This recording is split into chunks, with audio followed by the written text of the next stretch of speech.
नमस्कार मित्रांनो. 1 एप्रिल 2026 पासून आपल्या आर्थिक जीवनात मोठे बदल होणार आहेत. सरकारने प्राप्तिकराच्या नियमांमध्ये 7 महत्त्वाचे बदल केले आहेत, ज्याचा थेट परिणाम तुमच्या पगारावर, घराच्या स्वप्नावर, गाडीवर आणि तुमच्या पीएफवर होणार आहे. हे बदल नेमके काय आहेत आणि तुमच्या खिशावर याचा कसा परिणाम होईल, हे जाणून घेण्यासाठी हा व्हिडिओ शेवटपर्यंत नक्की पहा. नवीन टॅक्स रिजीमची व्याप्ती. पहिला मोठा बदल म्हणजे आता न्यू टॅक्स रिजीम हा डिफॉल्ट पर्याय असेल. जर तुम्ही कोणताही पर्याय निवडला नाही, तर तुमचा टॅक्स आपोआप नवीन नियमानुसार कापला जाईल. यामध्ये करमुक्त उत्पन्नाची मर्यादा वाढवण्यात आली असून मध्यमवर्गीयांना दिलासा देण्याचा प्रयत्न केला आहे. दुसरा बदल पगारदार लोकांसाठी आहे. नवीन टॅक्स रिजीममध्ये स्टँडर्ड डिडक्शनचा लाभ आता अधिक सुलभ करण्यात आला आहे. यामुळे नोकरी करणाऱ्या व्यक्तींच्या हातात येणारा निव्वळ पगार वाढण्याची शक्यता आहे.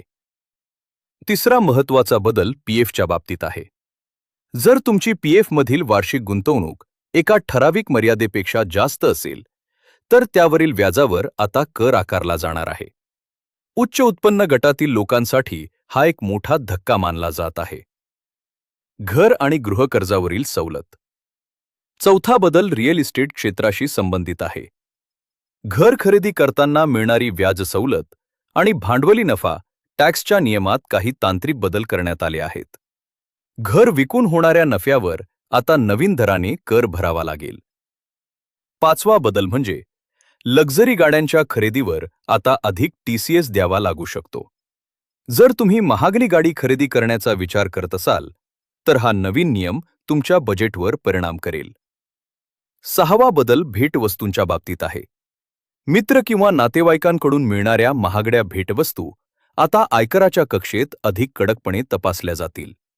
50,000 रुपयांपेक्षा जास्त किमतीच्या गिफ्ट्सवर आता कर आकारणीचे नियम अधिक कडक झाले आहेत. सातवा आणि शेवटचा बदल म्हणजे आयटीआर भरण्याची प्रक्रिया अधिक सोपी आणि वेगवान करण्यात आली आहे.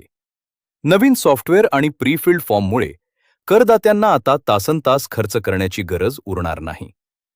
तर मित्रांनो, 1 एप्रिल पासून होणारे हे 7 बदल तुमच्या आर्थिक नियोजनासाठी अत्यंत महत्त्वाचे आहेत.